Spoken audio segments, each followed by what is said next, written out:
1861, when the Congress adjourned sine die, it was really a coup d'etat. And its purpose and its function was to institutionalize slavery.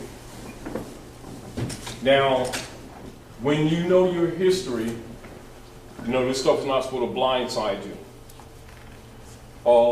Now this is key, and so I'm going to qualify what I'm saying. The basic synopsis of this history is known by all scholars. It's not necessarily discussed publicly, but it's known by scholars, Masons, Eastern Stars, Skull and Bones, Knights Templar, Ku Klux Klan, people in secret societies. The masses don't know because the masses are slaves, all right? The masses are given belief systems so they feel comfortable, and they think they are special. You know, they think Allah and Jesus, love them, don't love nobody else. They got a special relationship and all this stuff. They're really slaves. And that's mind control.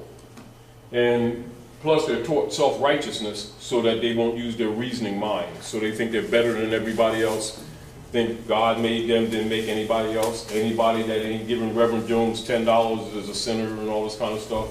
They want your children to play on I-95 at lunchtime, accuse you of robbing God and a whole bunch of other stuff. They do. And saying that Jesus got a bank account at Chase Manhattan, knowing that he doesn't. You know, so all these fundamentals they've been getting away with, but they can only get away with it with people who don't know history and people who don't know religion and the history of religion. We're not talking beliefs, we're talking religion. Religion is a science, not a belief system. Beliefs are what you call schismata and dogmata, and that is promoted by the priesthood for mind control systems. Anyway, as a synopsis, for those of us who may not be familiar with this history, those of you who know that the fall of the Caliphate in Al-Andalus, which is called the Red House, that's the Alhambra, and that's where Michelle went when Obama and Michelle left the country, and she went to Alhambra, and then he went to Egypt, and he exposed that the American Constitution comes from Muslim law. Yes. He was giving you keys to this history that he knows is not taught in schools here. Everywhere around the world knows. So he's Kenyan. Keep in mind, he's not black. Black is a brand. Mm-hmm. He's a national. He honors his mothers and his fathers. You know, only people who dishonor their mothers and fathers think human beings are crayons. That's how you can tell the difference between civilized people and uncivilized people. Uncivilized people don't honor their mothers and their fathers. So when you see people running around talking about human beings are crayons, they're considered black. Well, that means death. That doesn't mean complexion. It means dead in the view of the law. And that's a tag that's put on people of Asiatic African descent who have been defeated and put and registered on 55 Water Street as Christian property. That does not mean spirituality. It's political. And they're back in the U.S. government debt since the Civil War. Now, the synopsis is to understand the history in order to understand how we got to where we are today. And we did this in a synopsis actually, and as we go along, we've been modifying it because we're recognizing that people have not been really studying. We've been telling people different aspects of the history for years, but when you talk to people in general, you'll see they'll have some ideas and they'll beat around the bush and be in the ballpark, but you see they're not really studying. So it's forcing us to be more detailed when we shouldn't have to be. Islam. And so the feudal law coup d'etat is actually the Congress for the United States adjourning sine die. All right. Now, because Sister Delilah and Brother Hebrew had did a publishing of the text early, you know, because some people needed the information. So I'm going back over it because this wasn't really supposed to be published later, till later. So I kind of put the candles under me. You know, I was inspired. candles are inspiration. Anyway, Raise the stakes. so, yeah. And for those who don't understand this history, when you understand this history, when you have a knowledge of this history, you actually can look at timelines, and you can look at legislation, and you can look at political operations on the planet, and you'll understand why Noble Drew set up the old Canaanite temple in 1913. Now, if you don't know this history, you could still appreciate what he did, you know, and you can look at it and study it from both a historical and a political perspective, but you would not appreciate it fully or really have a full understanding of it if you didn't know the real history. All right, so this is the history. The Moorish Empire was falling. And as you know, when you trace history from the Punic Wars on up to the Christian Crusades, on up to the Battle of Tours near Poitiers, 732, even up to the Battle on Lake Michigan, 1812, with the Batan Ram, etc.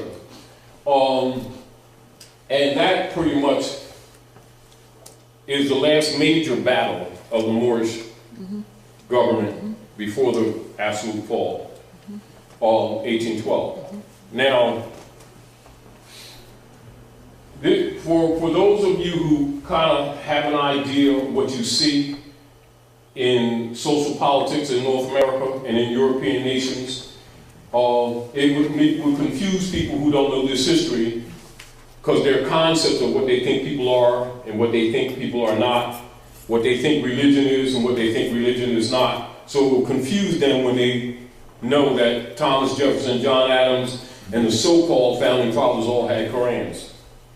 Do you understand? For those who don't know the history, because their concepts, the way they're trained, making them think that, you know, Christians got the Bible, Muslims got the Quran, Buddhists got the Vedas and stuff like that, you know, where the truth is all high priests have all the books. The only people that have single books are people who are under control. Are we clear? Yeah, that's what keeps, see, so they keep the masses divided against each other, sticking each other with toothpicks, talking about, I got the best God type thing. You know, in the name of love. They're the most hateful people you can find. Seriously, they're dangerous. Believers are dangerous. Yes, they are. They're very hateful people. Yes, they are. And very self-righteous, and very judgmental, and foul at the same time, doing all the dirty stuff they accuse everybody else of doing. But we need not go into that. The history supports that. However, getting back to the point, most people, except people in your higher degrees of your secret societies, don't know that the land is Morocco. They think that this land is the United States. They don't know that the United States is a private corporation registered in France. Masons know it. So the code in Masonry for North America, Northwest Africa, North Amexem is called, they refer to it as themselves as, quote unquote, the keepers of the North Gate. That's the cosmological term for North America. So when you hear Masons refer to themselves, Shriners refer to as keepers of the North Gate, they're talking about the North Gate of the universe, land of the Moors. All right? That's why everybody that's in power must be a Mason or Eastern Star, even if they deny it publicly. They'll deny it publicly, know that they're Masons. That includes all your big-time ministers. Martin Luther King, Sullivan, Gray, all of them Masons. Jesse, all of them, while denying it across them pulpits. And got a Moorish fez in secret, dressed in jewels that cost more than your clothes you got on your body. Do you understand what I'm saying? While pretending they don't know that these people are Moors. And so that's the great Masonic secret, is the people themselves. These people who think that they're black and green people, and doesn't matter what color you are and all that kind of stuff. You know, they're really registered on 55 Water Street as Christian property. They're stocked back in the United States corporation debt since the Civil War. All right? Now, so this, so whereas in the school systems, when the Congress adjourned sine die, May the 10th of 1861, They refer to it as sine die for the masses, but the scholars, the professors, and the politicians, and the high priests all know that it was actually a coup d'etat, an overthrow. Are we clear? Yes. Clear.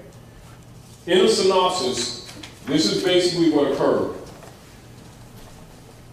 After the caliphate fell in Al-Andalus, Al-Andalus is later called, not at that time, later called Spain.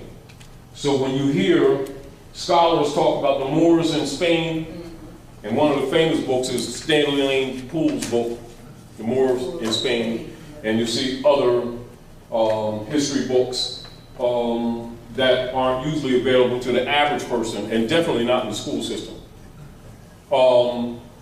They'll say the Moors in Spain, but that's kind of misrepresentation because it was not called Spain until after the fall of the Moors. Are we clear? So we got to put things in time cycle. But at any rate, the Alhambra is the Red House. And so after the palace fell, the popes of Rome set up a world global trust to control and to administer the lands and peoples conquered under the Spanish Inquisition for the Queen of England. This is, i.e., European colonial operations on Earth planet. Say it again. All right. Global World Trust. It's called Global World Trust. Sometimes they refer to it as the World Global Trust. Sometimes they flip world and global, but it's Global World Trust. That was set up for administering the lands and the peoples that have been claimed under the Spanish Inquisition for Queen Elizabeth, King Ferdinand, as a go-between for the Vatican under the church bullas of world conquest, i.e. Christian crusades, that most people thought ended. Are we clear? So the concept that the masses have, including our people, is that the crusades ended. The truth is that they never ended. They were taken secretly underground. You got to know that to know this history. Do you understand? So whereas our people thought the crusades ended, scholars and politicians know it didn't. You know how they say when you thought they put the fire out and they just, everybody's faking? And then you put your arms down, you're peaceful, and you think they're being peaceful, and they're really undermining you. That's what the sine die is when they talk about the Congress adjourning sine die 1861. It was really a coup d'etat. Do you understand? So when you know that, and understand that all scholars know that, so when you know that, you now begin to look at the history properly, and then you have less tendency to be mentally subjected to the Christian black codes, which controls your families. Do you understand? Because you know the deal. Go ahead. Coup d'etat meaning the Moors walked out? No, coup d'etat is where persons in sedition and in misprision overthrow the government and take over. That's a coup d'etat. All right? And that's used generally, that's a French, it comes from Latin, because French is actually a derivative in Latin. That's the term that is given when a government is overthrown from within. It's coup d'etat. All right? So they speak in history when the Congress for the United States adjourned sine die in 1861, they will write it in history as a coup d'etat. But Masons and scholars know, they'll write it in history as the Congress adjourning sine die. That's how it's written in history. But the scholars and the writers really know it was a coup d'etat. This is so that the masses aren't informed how they really got in slavery. See, because this whole slave game is also misrepresented. The so-called black diaspora, half of that is fictional. You were already here. You understand? And it's your land too. And it ain't India and we ain't Indians either. Is that why when they pass laws, they call it the active economy, because it's more like a play, you know what I mean? Because they are actors. That's what I always got. They are actors. Yeah. Now, so in a synopsis, Just hear this out and make sure you get this very clear, because we're not going to focus on this because we've been over this continuously for the last couple months to get people grounded. We'll talk about it, but because we know that everybody's not up on it, you need to understand it to understand the politics, because if you don't know this history, you will not understand the politics. And your concepts absolutely will be wrong.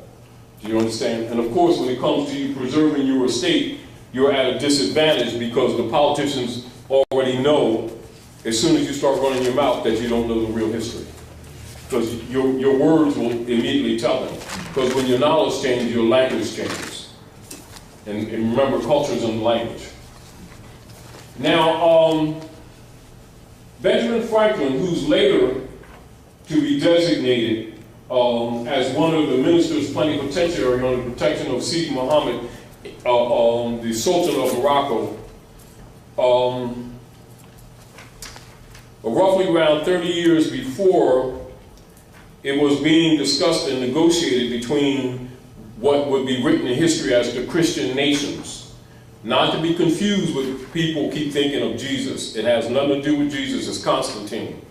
And understand that Europeans use Christianity as a front. They're really Constantinians. Are we clear? And understand the one that they call Jesus, Jesus is a password. That's not his name is Yahushua. And they changed that at the Nicene Council. It's not a translation, nor a transliteration. His name was Yahushua. And their mission was to hide the history, but to use the trust that the people had in him to make the people think that they were doing something good and spiritual. And so they voted during 325 AD, it's called the Nicene Council. Because the name of the creed is really the Niceno-Constantinopolitan Creed. That's the official name of the Europeans' version of Christianity. They won't tell the people that, the preachers won't tell the people that, because they got a 501c3 Skull and Bones kickback agreement. And if people know the real name of what they're getting from the reverend in the church, after a while somebody dawns on, it may dawn on children before it even dawns on adults. The child says, let me see, the Niceno-Constantinopolitan Creed.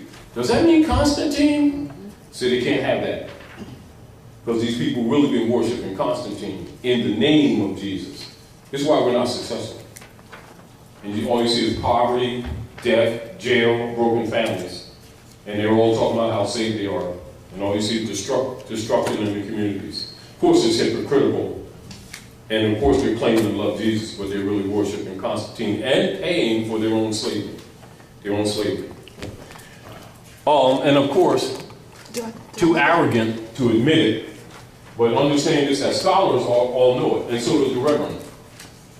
This is the reason why they will never admit to the masses that they're Masons. And they're all type thing, they keep the people busy. And is this a dark shadow? Oh, that's the devil. Oh, they don't know the Lord. Oh, that's the devil. Yeah, everything, peanut butter sandwich don't have jelly. That's the devil too. You know. Meanwhile, in the real world, they institutionalize slavery.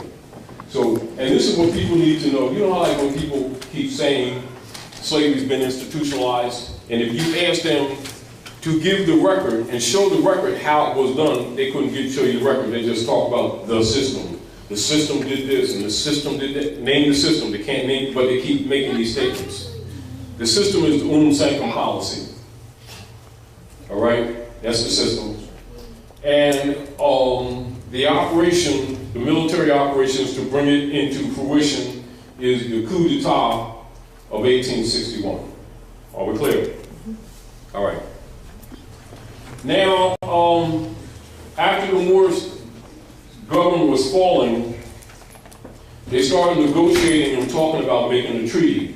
And this is why the Treaty of Peace and Friendship, which Obama talked about when he went to Egypt, is the world's longest running treaty. Are we clear? Yeah. And the treaty supersedes the Constitution. And the Constitution is an equity contract that seals their obligation to the treaty.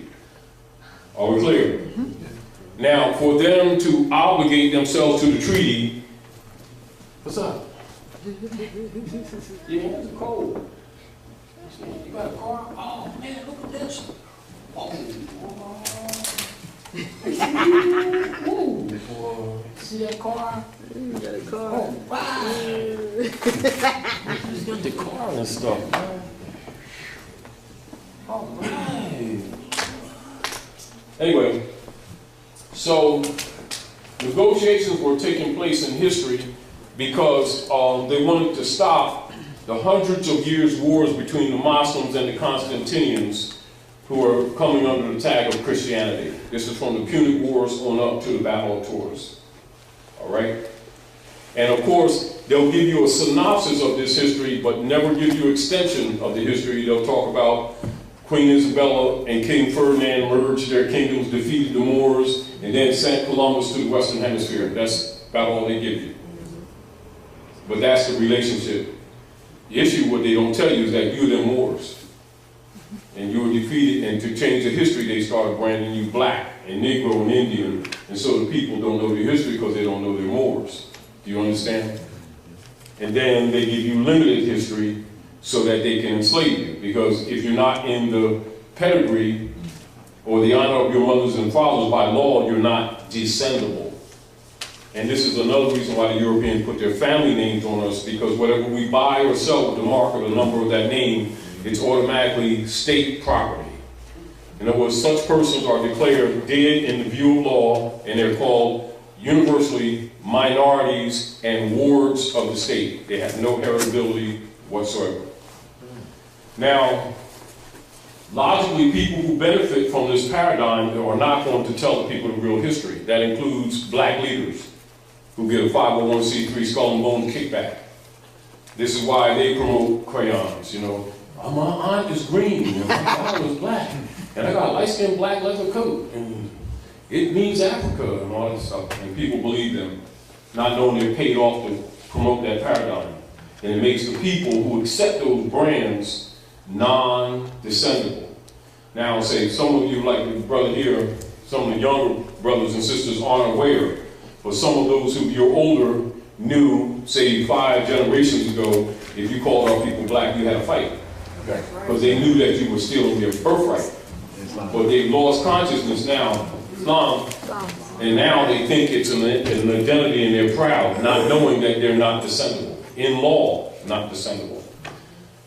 So again, going back to point, without a knowledge of this history, logically you cannot correct the status. Because your arguments can be totally perfect. And if your status is dead, you have no claim of a state. This is represented in the most important slave case ever to come before the Supreme Courts of the United States, and is used as a pattern around the world. It's called the Dred Scott case, 1854, 1857. That's the most important slave case ever. And the issue is his status. Fake scholars will keep talking about racism, which is a diversion argument. The issue is status. All right? Claim to be Dred Scott, which he's not. You can't transact business in another man's name and then claim liberties or rights. It doesn't exist. Because you must honor your mothers and your fathers. That's what the foundation of the common law is based in. So understanding that, again, let's go with a synopsis of the history. Now, Benjamin Franklin and others who were in the process of being chosen to be ministers plenipotentiary for negotiations of the treaty, that was being planned but not really finalized. I mean, they were still going through back and forth in small skirmishes and stuff, but it was clear that that's the direction they were going into. So he set up a service corporation in France called the United States Service Corporation. That service corporation, that's in 1754, was put in place to deal with the, what is called the enumerated powers or the services to the organic United States. That is the land of the Moors. And all of the states of the unions are required by law to have republican forms of government, as said in Article 4, Section 4 of the Constitution. And of course, you have the Treaty of Peace and Friendship, 1787, 86, 87. You have the Ordinance of 1787. And then you have the signing of the Constitution for the United States, 1788, 1789. And so it's important for you to understand that history in order to understand where you are today. Your economic problems, your political problems, etc., and also why our people are always at the doo-doo end of the stick. Because they don't know their birthright, they don't know their nationality, they don't know this is their land, and they don't know the politics. And they have never been taught religion. They've been taught dogma, which is counterfeit religion. And they've been given fiat, which is counterfeit, for money. All right? Now, counterfeit money, counterfeit presented for money, or in place of money. And then color of law, which is in place of jurisprudence. And this is pretty much what has been in operation at the North Gate. At the North Gate, pretty much what's been in operation.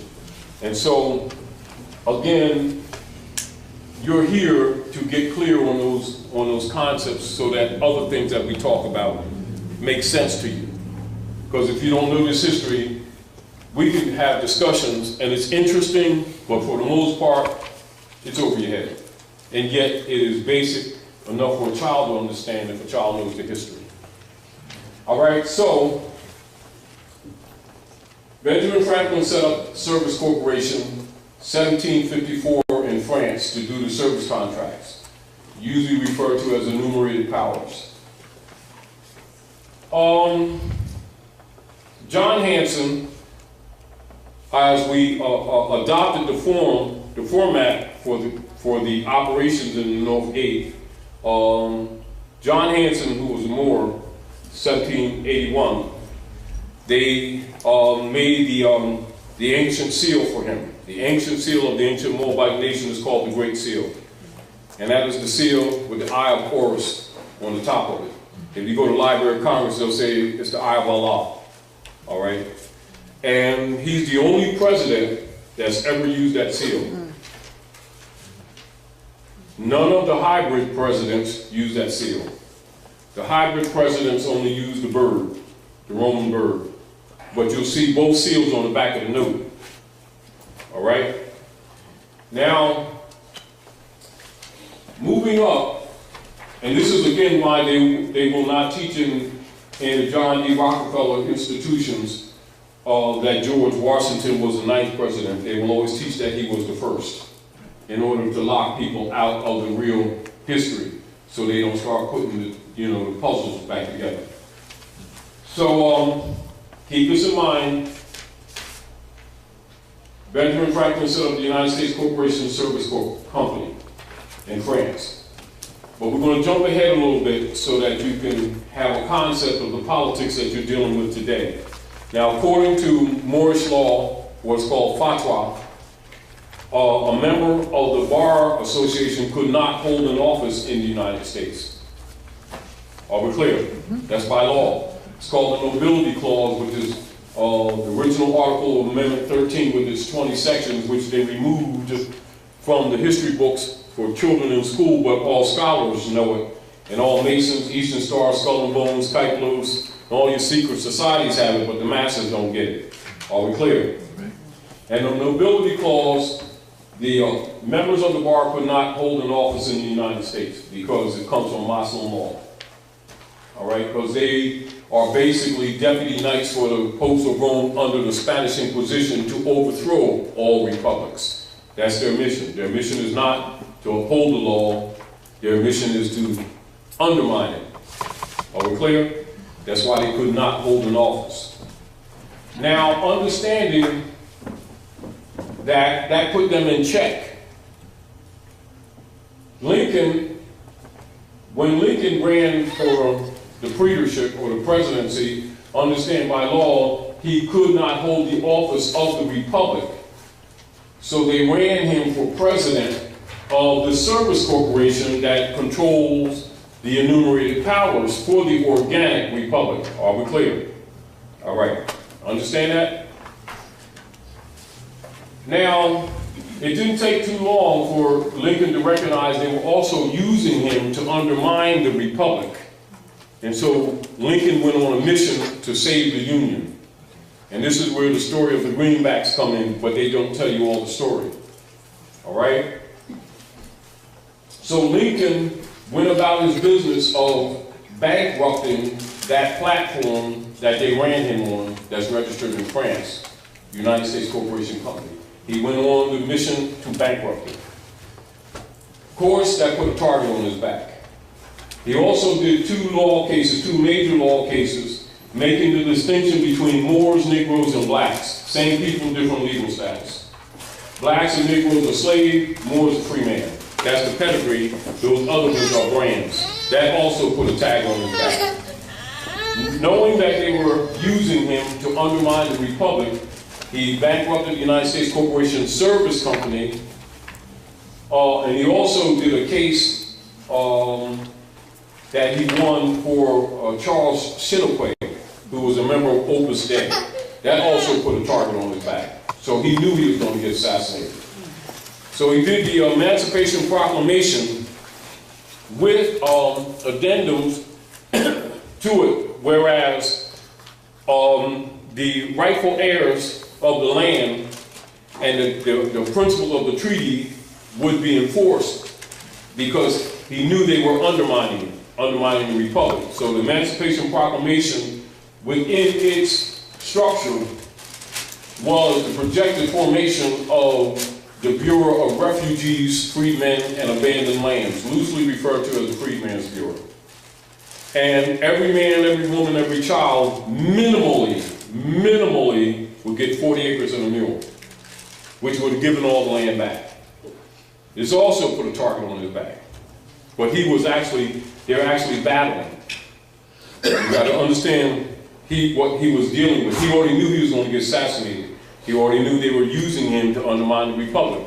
He bankrupted the United States Corporation Company, that platform that they ran him on.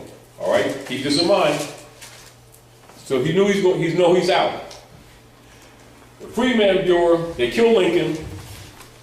The Freedmen, they modified the Emancipation Proclamation 3 times before it was issued. 62, 63, they modified it, 65, they modified it. Still, it was detrimental to the intended coup d'etat. So, 1860, Lincoln bankrupted, he successfully bankrupted that United States Corporation Company in France. All right? 1861, May the 10th, the Congress did a coup d'etat. It's written in history as sine die. It's coup d'etat. They killed Lincoln. Later, they killed Lincoln. And of course, the Freedmen's Bureau, sign in. The Freedmen's Bureau, the people were to give back their name, their religion, and they're supposed to be what they refer to as repatriation on the land. So you're supposed to be giving back your name and nationality and land. You're supposed to give enough finance to support it, etc., stuff like that. So the Freedmen's Bureau was opened up roughly 3 years. Roughly 3 years. They squandered the finances and shut it down. But what they also did was probably continuing their secret coup d'etat. Is that they designated the corporation that Lincoln bankrupted in France as person. And then they created a double stock trust system. So they could be the beneficiary and the administrator. Because you already know in trust law, you can't be the administrator or the trustee and the beneficiary.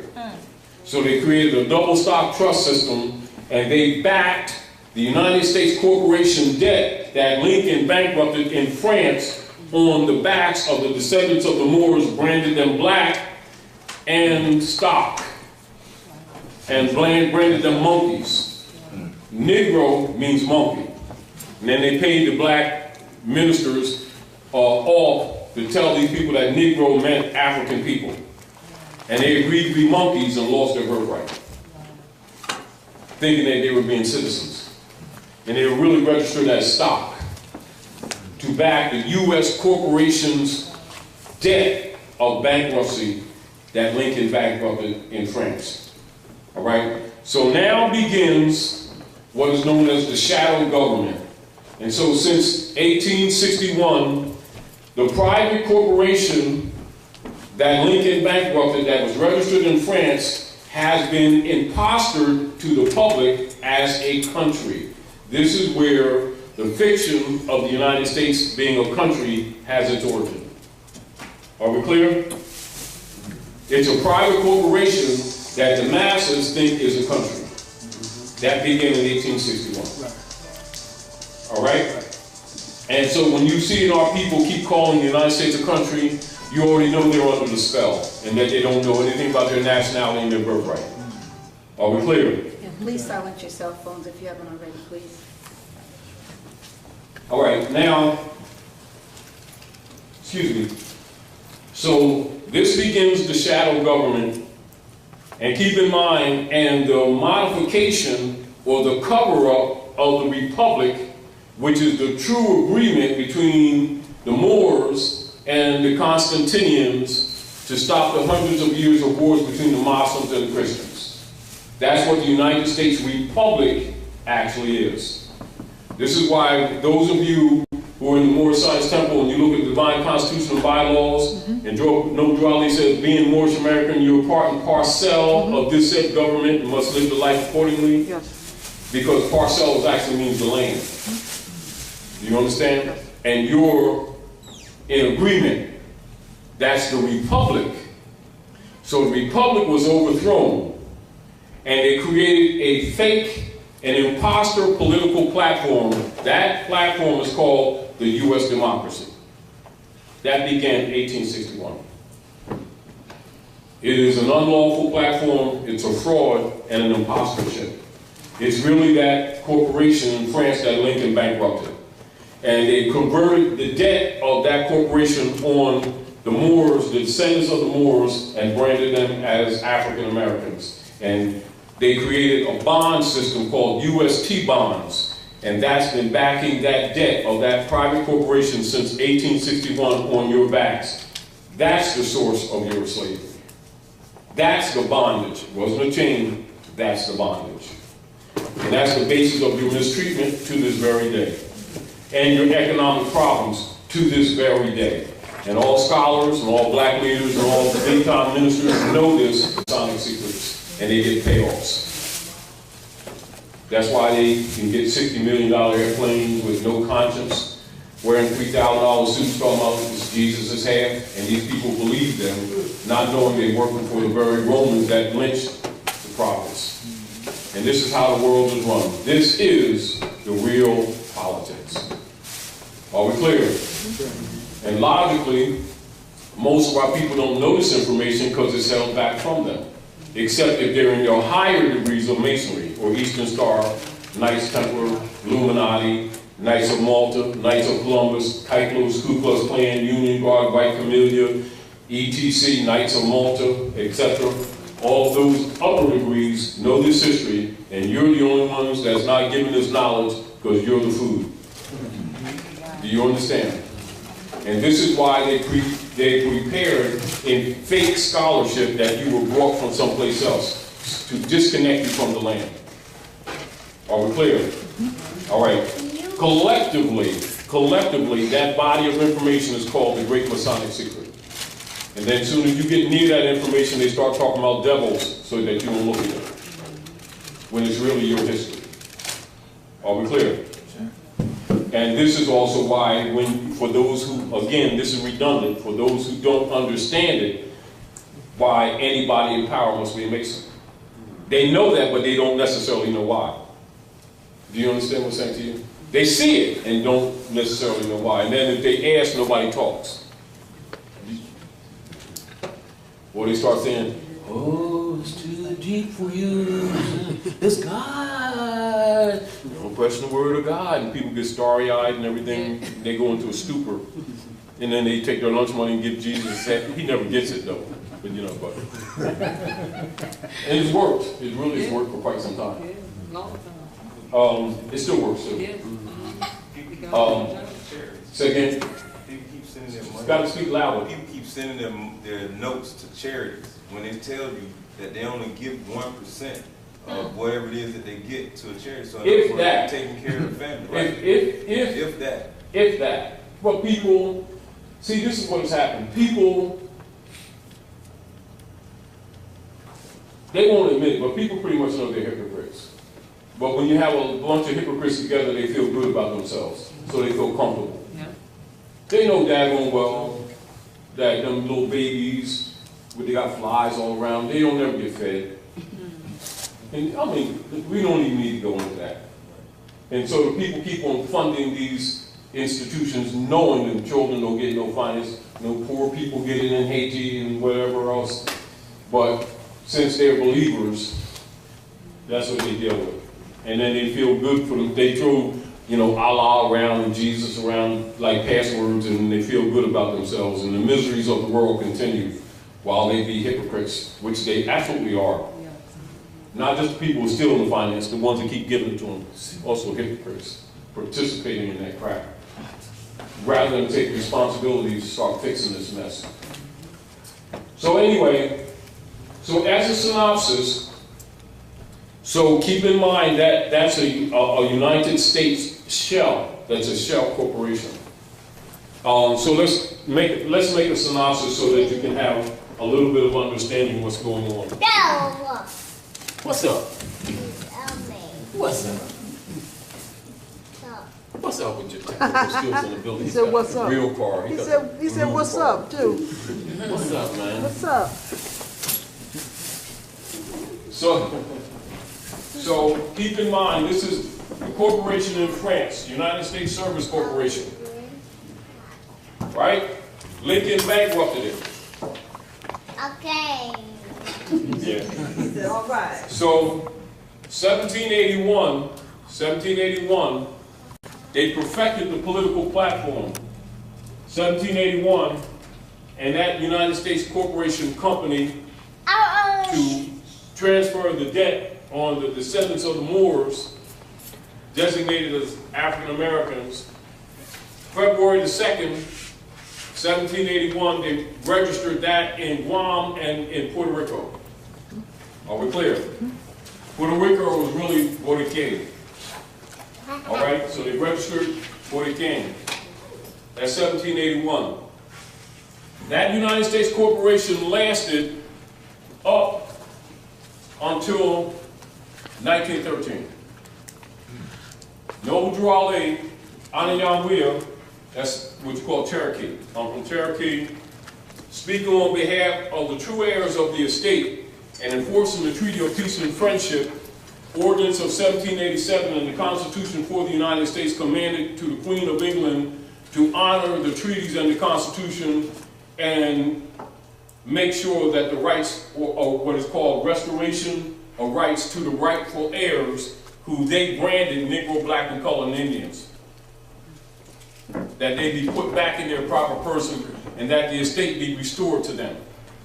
So we set up what's called the Old Canaanite Temple to start the processes of teaching the heirs to the world's largest estate of their heirship. Meanwhile, they think they're black and Negro and a whole bunch of other things, and they're really Moors. So now you got heirs to the world's largest estate, don't know who they are, don't honor their mothers and fathers. They're declared non-descendable. They think human beings are crayons, and they're transacting business in Europeans' names, which makes them non-heritable. Meanwhile, the Europeans living off their virtues. So in 1913, Drew Ali sets up the Old Canaanite Temple to start the processes of enforcing the original organic Constitution and treaty. All right, that's 1913. Woodrow Wilson meets with the Jesuits of Jekyll Island, Georgia, and representatives of the Banks of England, and sell the government in order to undermine Noble Drew Ali's action, 1913. All the lands of the Moors in North America was held under what is known as aboriginal titles. So write that down, aboriginal titles / allodial title, allodium. Are we clear? All properties held in allodium.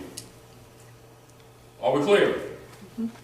Until 1913.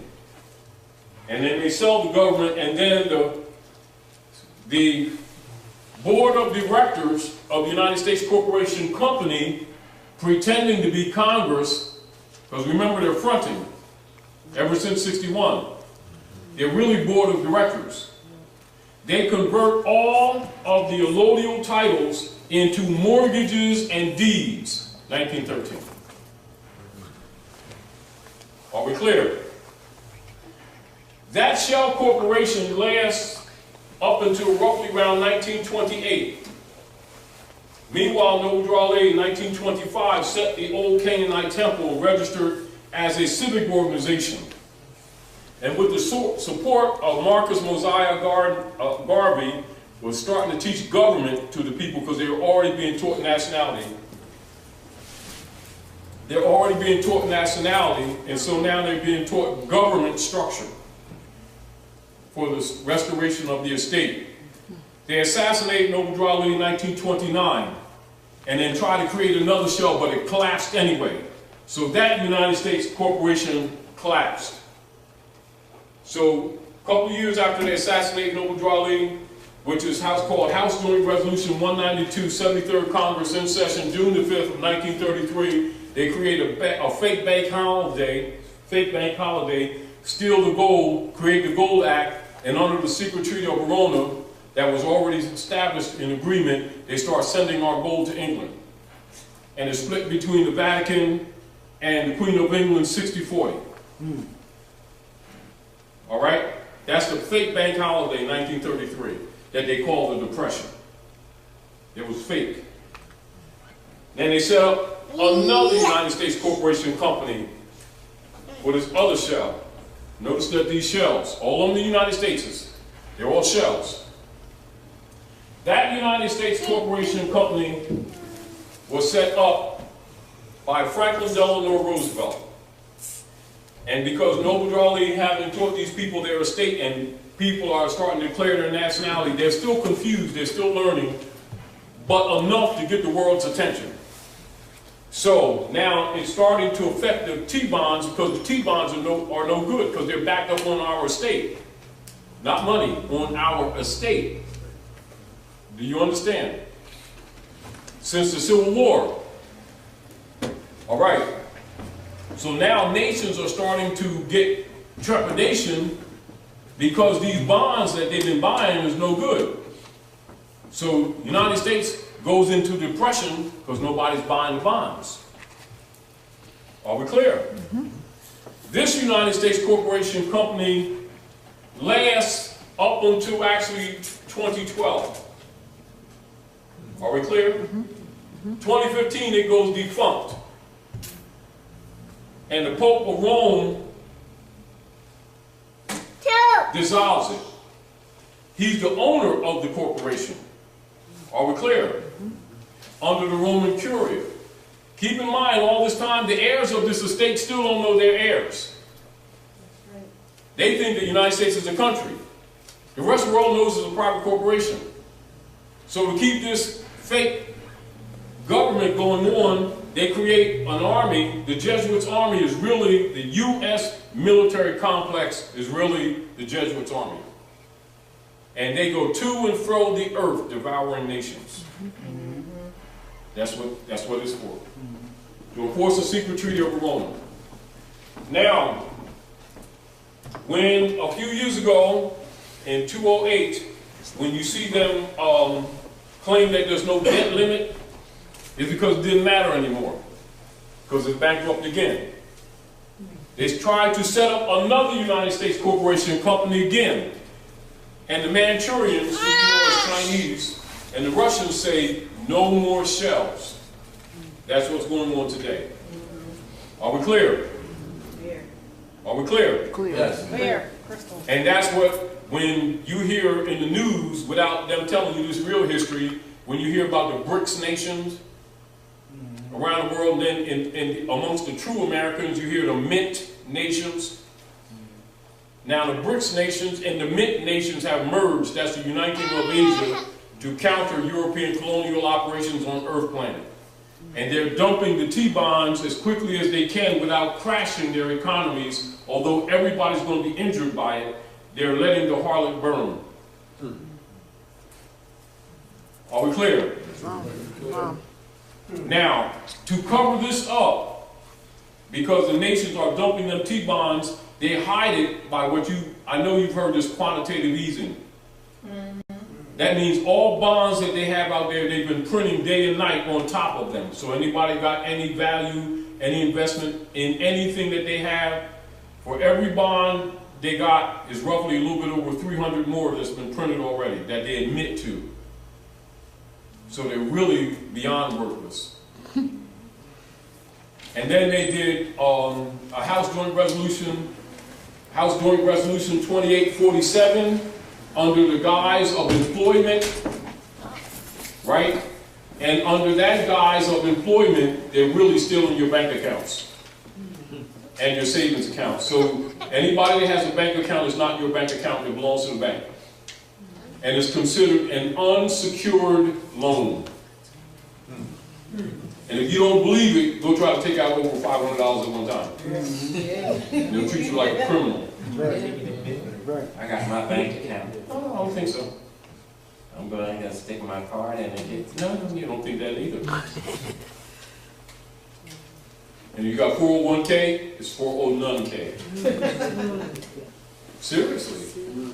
Now, this is the real politics. Logically, if you're not aware of this, you understand what's coming down the pike. Are we clear? It's only a matter of time before the doo-doo hits the fan, so don't think that it's polka dots on the wall. Because it ain't. Now, that's really where we are. Are we clear? For the masses, who still think the United States is a country, they have to be woken up because it's not a country, never was. The country is the Morocco, under occupation. All right, called Maghreb. Morocco, the most extreme west. People who don't know think it's Wednesday Salat. Do you understand? All right. And so you got all these shells, United States, and the Russians and the Chinese, they're trying to set up another one in 208, and the Russians and the Chinese says, no more shells. Now keep in mind, since 1861, all these shell corporations, all called United States, that never was the country, that's a cover-up for the occupied country, which is really Morocco. That's the foundation of the theft of your birthright. That's why the Moorish movement exists. To make the heirs of the estate conscious and competent for the restoration of their lost estate. If you understand this history, you know why Noble Crowley did what he did. Now, you can look at it historically or, saying that he was a good man. You can look at it from that perspective and appreciate it. But if you don't know this history, you don't know what your connection is to the estate or this land.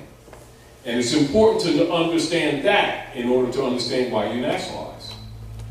Other than that, it's just an interesting thing. It's interesting, because we don't usually deal with things that are scholarly. And so when people get this information, they say, oh, I'm nationalized. And it's interesting. But if you don't know this history, you don't know why you did it. And also, if you don't know this history, you lack information necessary to teach others who don't know, to inspire them to take responsibility, to honor their mothers and fathers and be heritable in law. Because that's where your economic problems begin, 1861. So people now think they are poor because they don't have a job. Job, job. Spelled the same. Long O, short O, that's what the book of Job is really all about. Curse your God and he took all your estate. That's also demonstrated in The Wizard of Oz, the movie. Go ahead, brother. Earlier you mentioned about China and Russia, but you didn't distinguish. You said China and Russia, whom they were stopping from setting up the... No, listen. You got to understand. That's why I gave you the history. Right. To cover up the bankrupted United States Corporation Service Company in France that Lincoln bankrupted, that debt is put on the Moorish estate, you're under occupation. That corporation company has been used as a shadow government and has been taught to the masses that it is the country. This is where people who have been educated under the John D. Rockefeller order think that the United States is a country. They think it's the land because they've been trained like rats. Do you understand? They think they've been educated. They've been dumbed down. They don't know this is their estate. They think they were brought from someplace else on sardine ships. That's their training. Are we clear? It never dawns on them that they never deported. They just build jails or kill them on the street. And they ain't figured it out yet. It's like that. Because they're convinced that they came from some, in other words, they're suffering what is called cognitive dissonance and disassociation. They're disassociated from their own estate. They're disassociated from the names of their forefathers. They're disassociated from the religions of their forefathers. They think they're Constantinians under the title Christian. They're funding their own enslavement. They think the Reverend loves Jesus. He got a 501c3 skull and bones agreement with the Vatican and living quite comfortable at their expense. They really don't know the history and they don't know themselves. And when you bring them this history, they think you're trying to convert them away from Jesusness.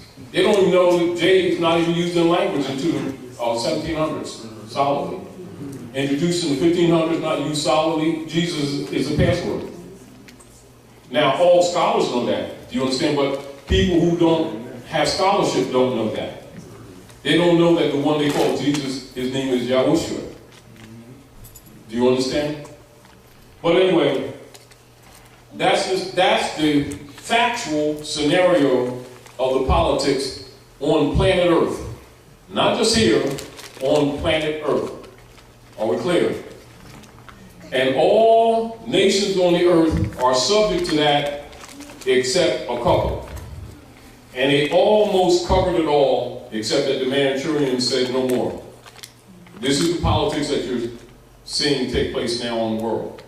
Meanwhile, the heirs to the estate, most of them, not all of them, still think that human beings are crayons.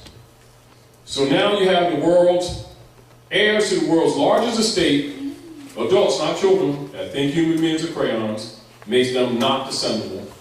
They honor not their mothers and fathers. They only honor the European. They call him Great White Father, which means sovereign. They think it means complexion.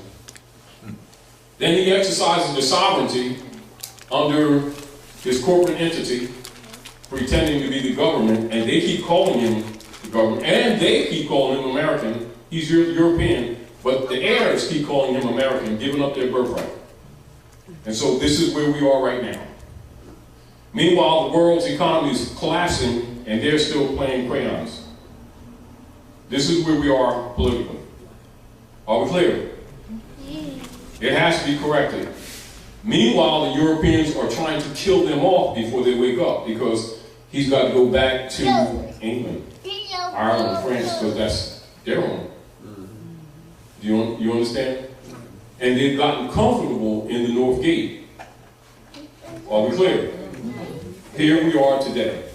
This is what your nationality and nationalization as a political operation has its nature, root, and purpose and function. Are we clear?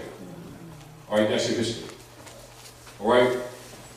That history in a synopsis, and there's more to it, but in a synopsis, that general history, the knowledge and philosophies that surround it, the history is codified, told in signs, symbols, and allegorical stories, and designated universally as the study of mother and son, symbolized as Isis and Horus on her knee, and the Constantinians duplicated it with an image of what they call Earth and Sun, Mary and Jesus. The study is called Ma and Son Study, or Masonry. Masonry is Islam. Do you understand? That's why all of their signs and symbols are Eastern. That's why the founding fathers have Moorish feathers and don't talk. Are we clear? That's why Jefferson and all of them have Korans. They're not scooped up, they're running your imperial divan. Are we clear? So, before you can fix your economic, social, and political problems, you must know your birthright.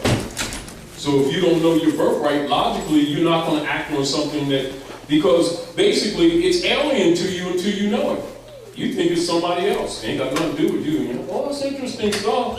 Oh, I know some Moors over there down on the corner. That's third person, you declared incompetent. Do you understand? That's your bloodline. That's your inheritance. Has nothing to do with what you believe or what you don't believe.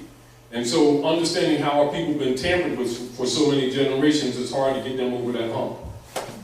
Because they think anything that's knowledge that's not what they got, they think it's a belief. They don't know the difference between facts and belief. They're all on the same table. I believe, and I got a right to my beliefs, therefore I'm right. And then their cousins got to believe too. They go to the same club and they got different beliefs. And the ones across the street, they don't really know God because we got the real sandwiches. You know, that kind of stuff. And they're sticking each other with toothpicks. My God's better than yours. And, you know, they do. But that's love. Hold your breath. Anyway, so that's what we're dealing with. So if you understand this, you understand where we are right now. Now, keep this in mind.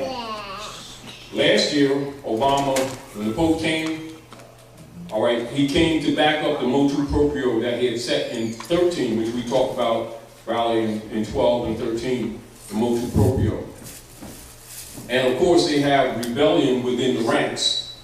And so he backed it up July the 10th with civil orders, and then backed it up July the 14th, which is the letter from Pope Francis to President Obama, to the Congress, to the Supreme Court, to the Bar Association, to the federal marshals, etc., to all persons in government, etc., pretending to be governor, the acting governors, etc. And this is what the Pope's letter is all about. And so when you read the Pope's letter and you see United States written in uppercase, small case, minor, major, small u, United States incorporated all capitals and grammatically structured with an incorporation, he's talking about these shells. So if you don't know this history, you can read the letter and it still goes over your head. Are we clear? Clear. This is why we share it with you and we tell you to analyze it. Because if you really don't understand it, your actions are incompetent, because the heirs must be competent for the estate to be restored. Because in the state law, if you have an heir to any estate that demonstrates that they're out to lunch, the estate cannot be lawfully transferred. And so it gives him mandate. This is why he's willing to pay so-called black leaders 501c3 skull and bones kickback to keep black Negro stuff going on, marching the people all around the place. You are somebody. No, they're Moors. These guys got fezzes in secret. Why don't they tell these people the truth? A few pieces of slugs, because they don't even get silver. It's true. For a few slugs, they sell them their food out. But by the people not knowing this history, they don't know because they're caught up in emotionalism, whether they like these guys or not. He got a tight suit on. See, Hattie costs $3,500, and that's the cheap suit. And he flew in on that $60 million plane that we bought him for Jesusness. And this is where our people, their mentality is at. That's where their mentality is. Not knowing that these people are COINTELPROs. But if you know this history, it doesn't matter what anybody claims to be or not, whether they're atheist, Christian, Muslim, Jew. If you know this history, they can't play you. They're not coming in your community and have you marching all around like a fool, asking for rights. Your command is to enforce the Constitution and the treaty. Now, that synopsis, then look at what Noble Drawley did, and you'll understand the Moorish Divine and National Movement. And the synopsis. There's your foundation. All right? There it is. And anyone in power already knows this. This is what gives them the upper hand on you. This is, again, why you see other nationals who come to North America have a tendency to not exactly respect so-called black people. They're looked at as traitors and in dishonor. They think somebody don't like their complexion. My tan is darker than theirs, and they're don't like me because I'm green. No, I'm black this week. You know, they don't know which, every other week they call themselves something else. And so it confuses the civilized world, but people don't know that they're uncivilized. They think they're spiritual. They know Jesus and nobody else does. And that's how they pretty much operate, all right? So when you see sometimes other Asiatics come from around the world, and they kind of give this energy that these people don't want anything, they don't want nothing. That's where that comes from. They're the world's wealthiest people who are the poorest at the same time. Do you understand? And don't even know anything about the Global World Trust that's administering their estate that they don't know they have. Are you clear? And they're marching all over the place and begging and all that kind of stuff. And looking for programs and all that kind of stuff. And the Europeans stealing all their resources, their property, and getting ready to try to kill them all. And this is another reason why the Manchurians have stepped in, to stop this genocide. You understand? Which is actually ongoing. All right? All right. Are we clear on that? Yeah. That's the foundation of your history. They All right. say, yeah.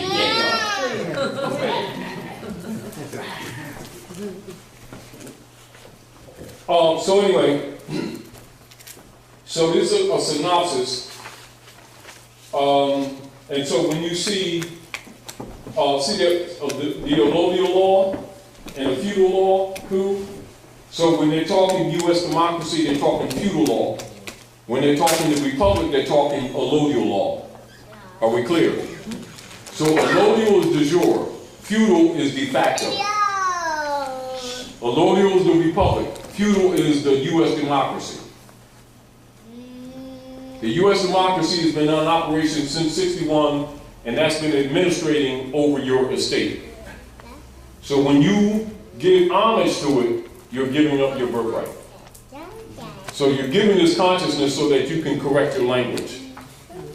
Are we clear? Because every time you call him white man, you just called him sovereign. So don't get angry when he acts like a sovereign. Call him who he is. He's European. Are we clear? All right. The legitimate government is the republic, not the U.S. democracy. This is why you see them keep promoting, we want our democracy, and then the people with their dumb selves saying, yes, they're threatening our democracy. Let's work to preserve our democracy, to preserve your slavery. So, when you understand that, you understand, again, and this is a synopsis, the Clearfield Doctrine, and why the Clearfield Company in Philadelphia won that suit against the United States Corporation. Although they don't go into this history, you'll understand it once you understand this history. And this is important, and we remind people not to hesitate to use the Clearfield Doctrine in any argument in law that you have relative to foreclosures or anything else, so-called fake debt, credit companies, credit card, third-party interlopers, etc. Stare decisis issue is Clearfield Doctrine, all right? I'm trying to find that. And also the reversion article.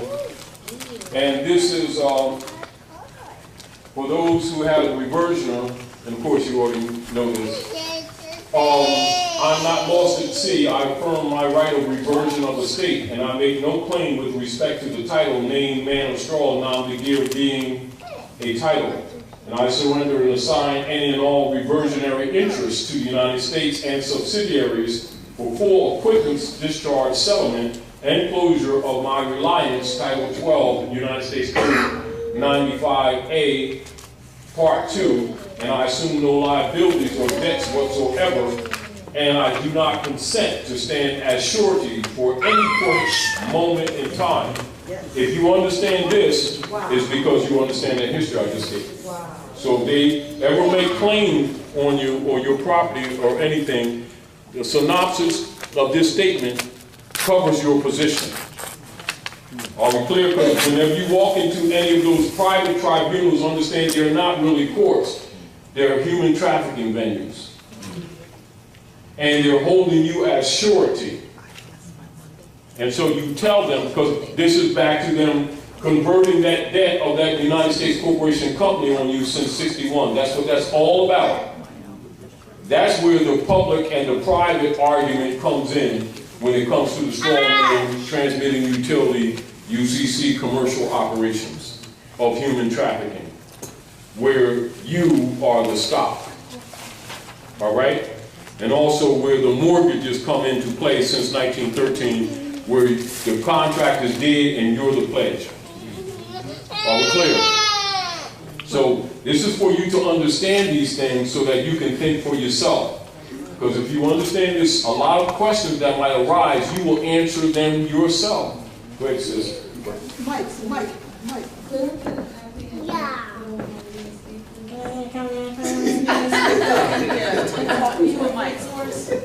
Yeah. Actually, this is a book, and it's in editing, and you will see Brother Hebrew for this in short order. Okay, All right, in short order. thank you. All right. And so please, say again. Clearfield, No, that's Clearfield is just in it.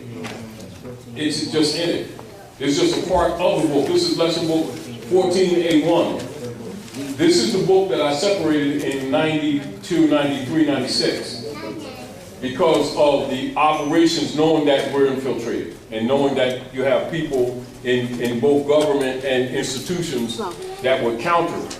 And so I don't have the finance, but I do have the brain.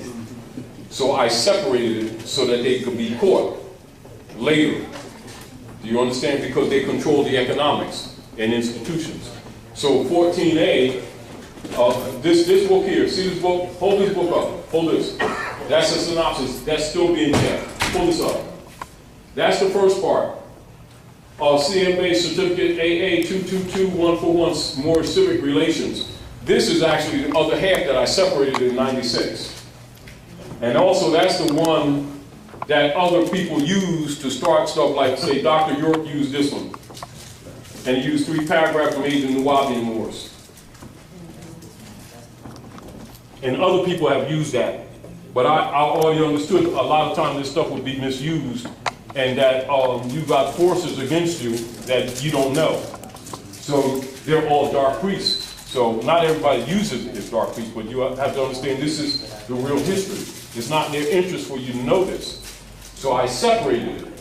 And so I'm going to republish the next half now.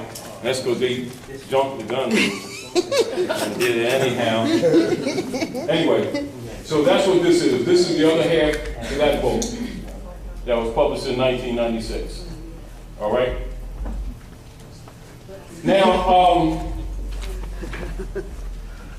Now someone take liberty and read their paragraphs. Go ahead, bro. Go ahead. Anyone. No.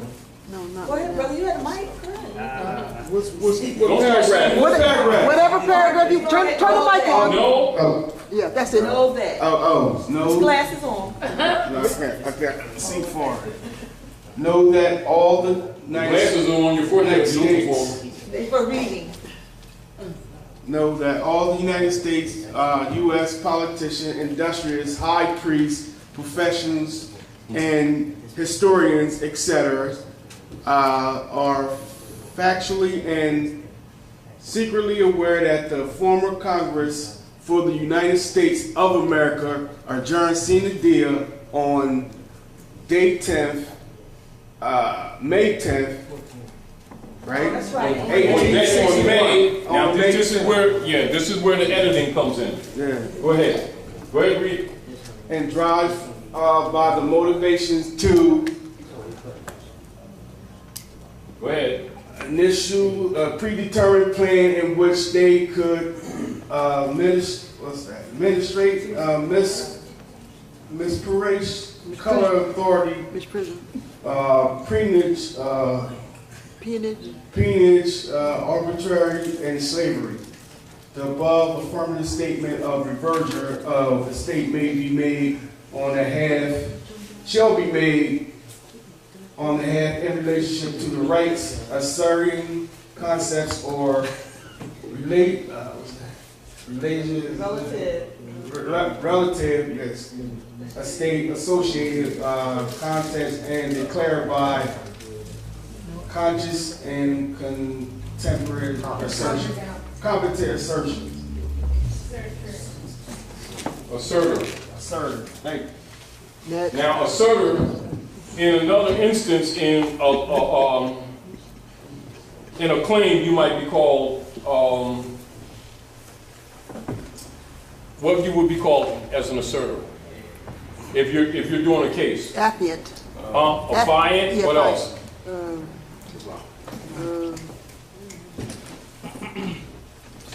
P. Islam. Principal. What's the opposite of a defendant? Huh? Yes, Plaintiff. plaintiff. All right? So that's associated, except that your asserter is you're just making a claim. In other words, you ain't going through all the BS, you're rightful heir, making a claim. All right? Now, but I'm going to go down and keep in mind what we just went over, right? And then let's look at Clearfield Doctrine. And understand that the Clearfield case is a case in Pennsylvania, and this is where someone stole a check from someone that worked at the Mint in Philadelphia and cashed the check. It was about $20.24. And the United States went after the Clearfield Trust Company for cashing that check. And the Clearfield Trust Company sent representatives to represent their corporate entity, and they won the case. Why did they win the case? Of this history that I just told you. That is not spoken of openly in the case, but that's the basis. So the Clearfield Company is essentially saying to the United States Corporation Company, y'all fool them dummies who think human beings are black. That's them black codes for them niggers. We ain't taking the hit. We gonna fight you on principle for that $20.24 check. $24.20. 20 cents? $24.20? Thank you for the correction. That's how I speak for this stuff. You can tell he's the one that edited the book.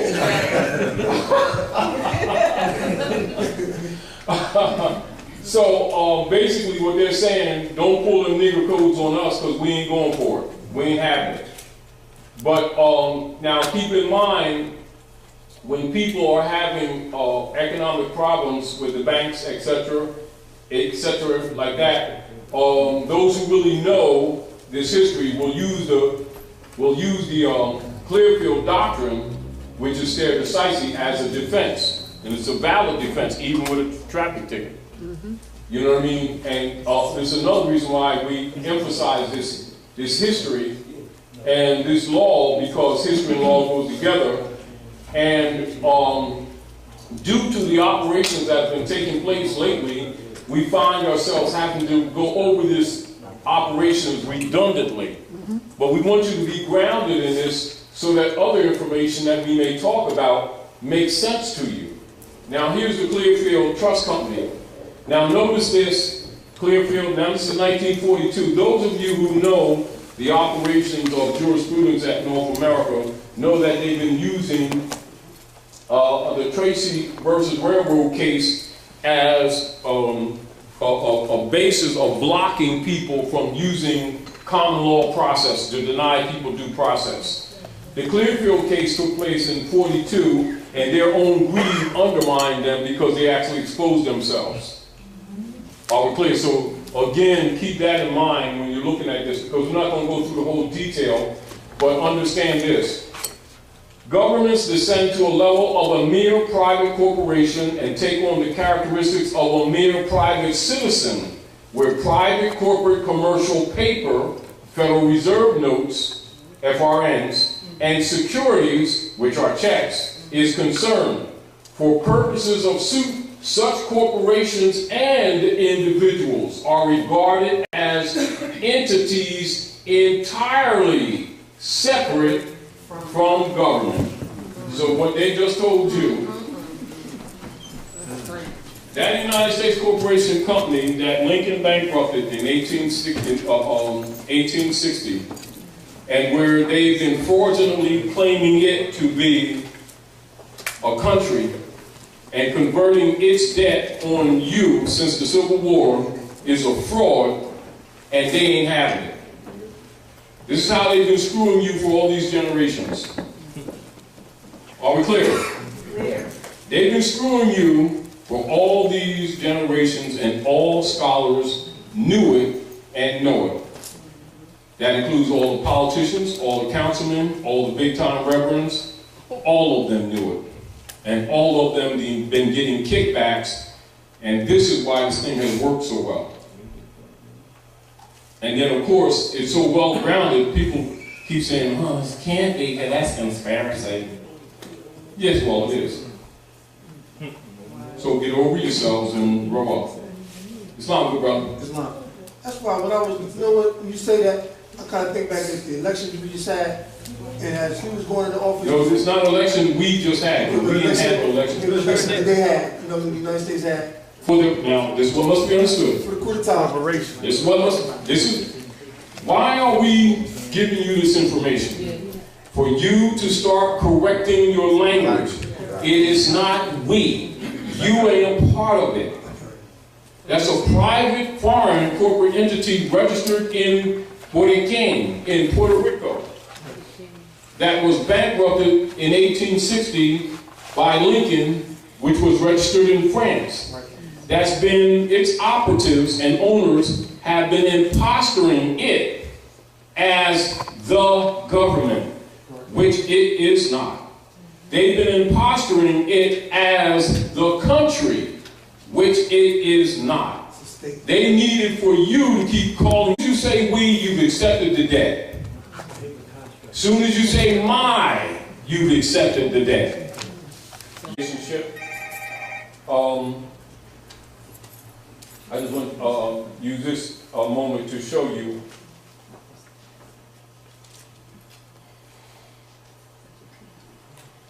See that Treaty of Peace and Friendship, 1787, modified only once. That's 1836. Constitution for the United States.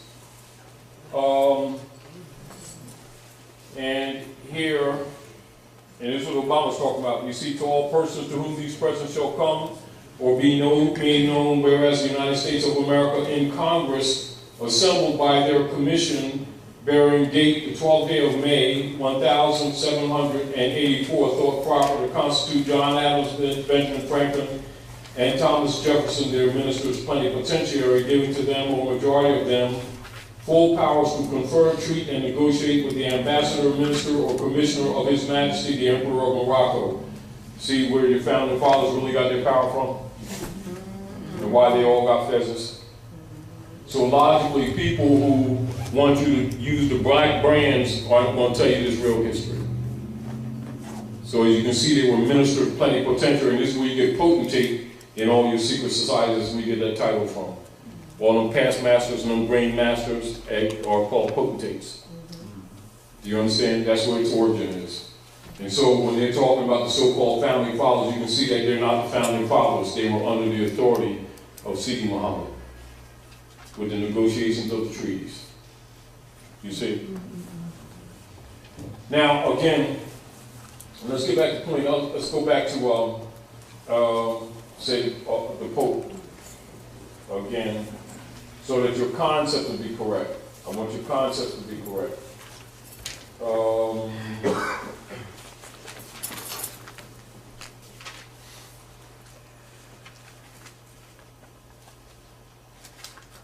Let me see.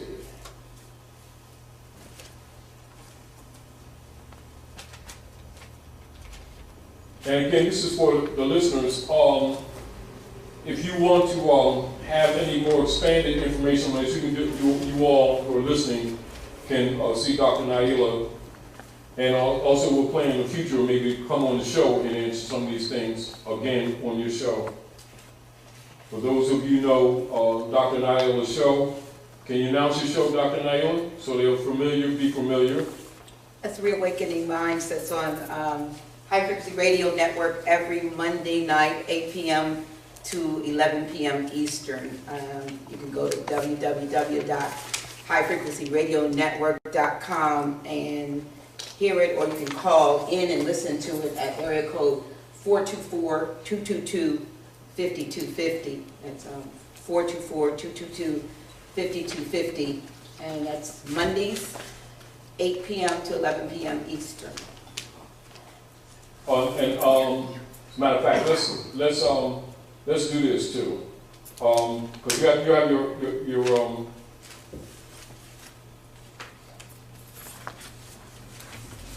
hotspot on, right? I do, but I think I changed my password. Oh, all right. Let's see what. It's on, but I think the password's changed. You need a hospital? I'm like, I got Xfinity. You got Xfinity? So your sister got Xfinity back here. If it's in the area. You hear Taj? Six, come again. She got Xfinity. All right.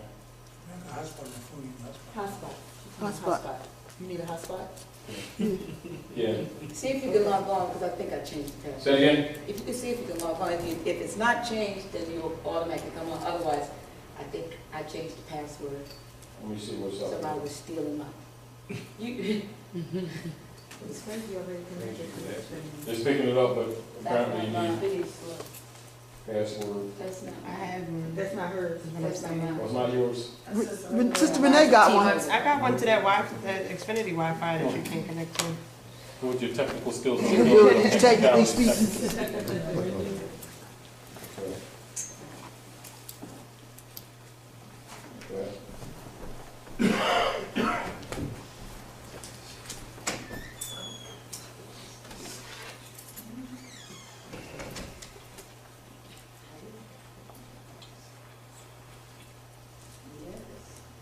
You're thinking hard. I smell smoke. Whoa.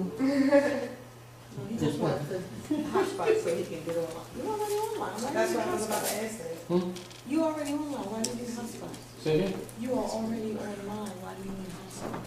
No, it's not coming up. Unless you have the. You might have to log in into Xfinity. Just to let you all know while they're doing that, I have some constitutions over here for just a donation. I got about 50, 60 copies, pocket-sized constitutions, just for a donation to House of Reawakening Minds. So you want to make sure you might want to get one before you go. Yes.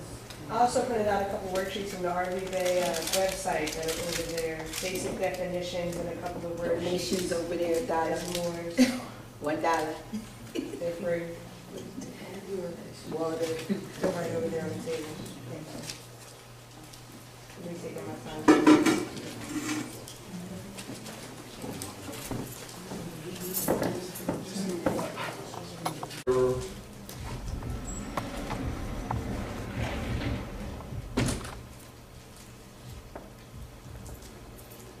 Zero committee report.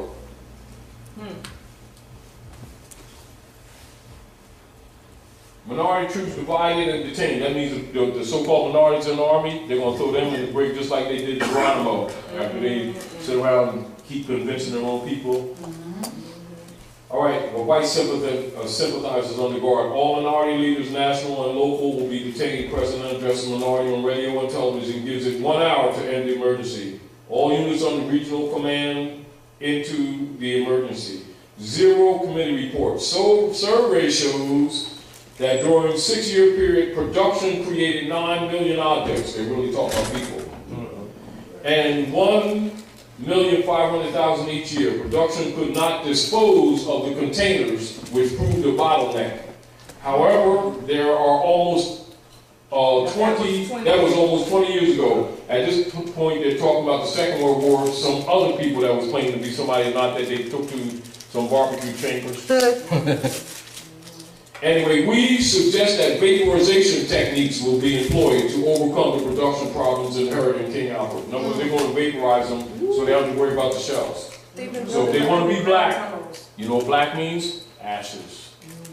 With sprinkler systems. They want to be black. They're gonna be black. That means they refuse to honor their mothers and their fathers, and they are absolutely expendable. And they're going to find themselves really black. This is the scariest thing I've ever read in my life. No, but don't, because it's Not like this. scared of it, They're going to, remember, they're going to reduce the population. Now, and so, who are expendable? People who don't honor their mothers and fathers. They have no heritage. That's a rule. Honor your mothers and fathers that your days may be longer upon the earth land. They don't want to be on the earth land. They will be black. Ashes to ashes, dust to dust. Don't feel sorry for them because they're traitors. There will be two in the field. One will be taken and the other will be left. Don't sit around and get personally attached. Tell them the truth. Keep it moving. Peace, y'all. Thank you for coming out to Reawakening Minds. Dr. Naila? Could you tell the listeners where you're going to be, like your schedule, because there might be somebody that is... I'll be in Ohio 18th, in Cleveland, Ohio, 18th of this month. Okay. To the 21st, from 18th to the 21st. Okay. And other than that, we'll be at the House of Reawakening Minds. But I'm just kidding. Go ahead. Yeah, oh, no, okay. So you'll be back here on the first Friday Yes. of December. Yes. Okay. And I just want to thank everybody. I'll turn it around a little bit. Hey everybody out there. Just want to thank you. Yeah, I've been holding this phone for the whole time before this. We all appreciate this. I know you did. But listen, he'll be back here on the first Friday of December.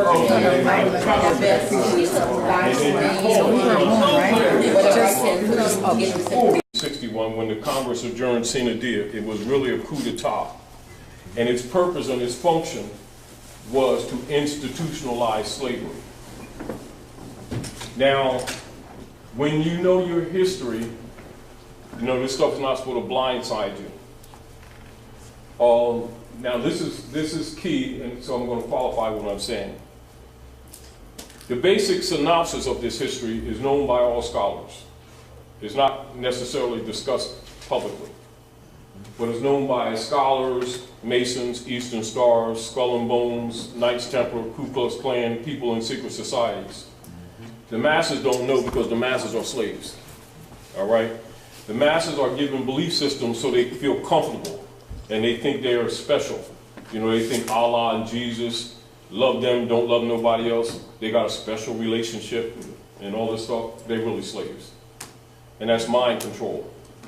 And plus they're taught self-righteousness so that they won't use their reasoning mind. So they think they're better than everybody else, think God made them, didn't make anybody else. Anybody that ain't giving Reverend Jones $10 is a sinner and all this kind of stuff. They want your children to play on I-95 at lunchtime, accuse you of robbing God and a whole bunch of other stuff. They do. And saying that Jesus got a bank account at Chase Manhattan, knowing that he doesn't. You know, so all these fundamentals they've been getting away with, but they can only get away with it with people who don't know history and people who don't know religion and the history of religion. We're not talking beliefs, we're talking religion. Religion is a science, not a belief system. Beliefs are what you call schismata and dogmata, and that is promoted by the priesthood for mind control systems. Anyway, as a synopsis, for those of us who may not be familiar with this history, those of you who know that the fall of the Caliphate in Al-Andalus, which is called the Red House, that's the Alhambra, and that's where Michelle went when Obama and Michelle left the. So I'm going back over it because this wasn't really supposed to be published later, till later. So kind of put the candles underneath. You know, I was inspired. Candles are inspiration. Anyway, Raise the stakes. so, yeah. And for those who don't understand this history, when you understand this history, when you have a knowledge of this history, you actually can look at timelines, and you can look at legislation, and you can look at political operations on the planet, and you'll understand why Noble Drew Ali set up the old Canaanite temple in 1913. Now, if you don't know this history, you could still appreciate what he did, you know, and you can look at it and study it from both a historical and a political perspective, but you would not appreciate it fully or really have a full understanding of it if you didn't know the real history. All right, so this is the history. The Moorish Empire was falling.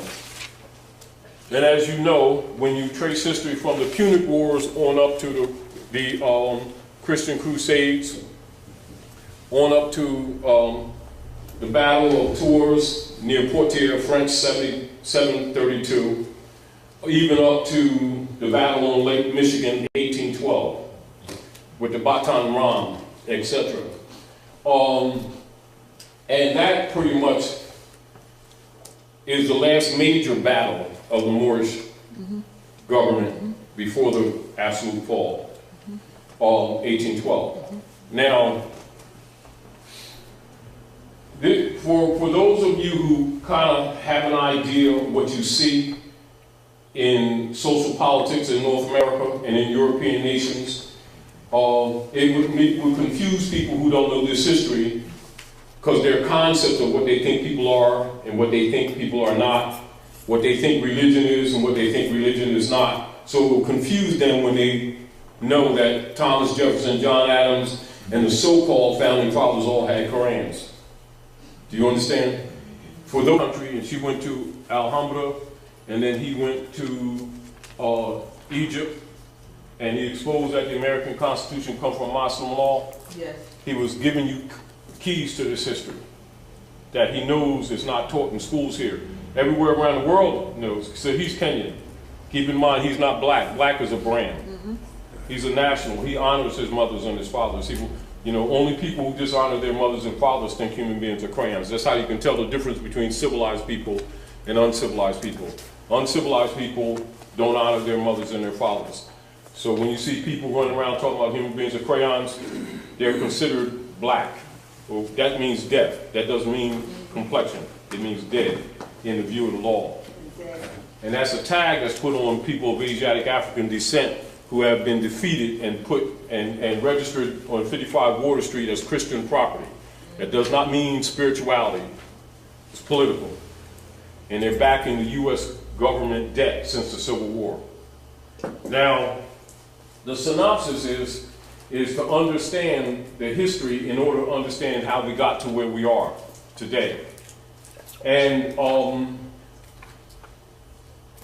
we did this in a synopsis actually, and as we go along, we've been modifying it because we're recognizing that people have not been really studying. We've been telling people different aspects of the history for years, but when you talk to people in general, you'll see they'll have some ideas and they'll beat around the bush and be in the ballpark, but you see they're not really studying. So it's forcing us to be more detailed when we shouldn't have to be. Islam. And so the feudal law coup d'etat is actually the Congress for the United States adjourning sine die. All right? Now, because Sister Delilah and Brother Hebrew had did a publishing of the text early, you know, because some people needed the information. You know, they're really registered on 55 Water Street as Christian property. They're stopped back in the United States corporation debt since the Civil War. All right? Now, so this, so whereas in the school systems, when the Congress adjourned sine die, May the 10th of 1861, they refer to it as sine die for the masses, but the scholars, the professors, and the politicians, and the high priests all know that it was actually a coup d'etat, an overthrow. Are we clear? Yes. Clear. In a synopsis, this is basically what occurred. After the Caliphate fell in Al-Andalus, Al-Andalus is later called, not at that time, later called Spain. So when you hear scholars talk about the Moors in Spain, and one of the famous books is Stanley Lane Poole's book, The Moors in Spain, and you see other history books that aren't usually available to the average person, and definitely not in the school system. They'll say the Moors in Spain, but that's kind of misrepresentation because it was not called Spain until after the fall of the Moors. Are we clear? So we got to put things in time cycle. But at any rate, the Alhambra is the Red House. And so after the palace fell, the popes of Rome set up a world global trust to control and to administer the lands and peoples conquered under the Spanish Inquisition for the Queen of England. This is, i.e., European colonial operations on Earth planet. Say it again. All right. Global World Trust. It's called Global World Trust. Sometimes they refer to it as the World Global Trust. Sometimes they flip world and global, but it's Global World Trust. That was set up for administering the land. Those who don't know the history, because their concepts, the way they're trained, making them think that, you know, Christians got the Bible, Muslims got the Quran, Buddhists got the Vedas and stuff like that, you know, where the truth is all high priests have all the books. The only people that have single books are people who are under control. Are we clear? Yeah, that's what keeps, see, so they keep the masses divided against each other, sticking each other with toothpicks, talking about, I got the best God type thing. You know, in the name of love. They're the most hateful people you can find. Seriously, they're dangerous. Believers are dangerous. Yes, they are. They're very hateful people. Yes, they are. And very self-righteous, and very judgmental, and foul at the same time, doing all the dirty stuff they accuse everybody else of doing. But we need not go into that. The history supports that. However, getting back to the point, most people, except people in your higher degrees of your secret societies, don't know that the land is Morocco. They think that this land is the United States. They don't know that the United States is a private corporation registered in France. Masons know it. So the code in Masonry for North America, Northwest Africa, North Amexem is called, they refer to it as, themselves as, quote unquote, the keepers of the North Gate. That's the cosmological term for North America. So when you hear Masons refer to themselves, Shriners refer to as keepers of the North Gate, they're talking about the North Gate of the universe, land of the Moors. All right? That's why everybody that's in power must be a Mason or Eastern Star, even if they deny it publicly. They'll deny it publicly, know that they're Masons. That includes all your big-time ministers. Martin Luther King, Sullivan, Gray, all of them Masons. Jesse, all of them, while denying it across them pulpits. And got a Moorish fez in secret, dressed in jewels that cost more than your clothes you got on your body. Do you understand what I'm saying? While pretending they don't know that these people are Moors. And so that's the great Masonic secret, is the people themselves. These people who think that they're black and green people, and doesn't matter what color you are and all that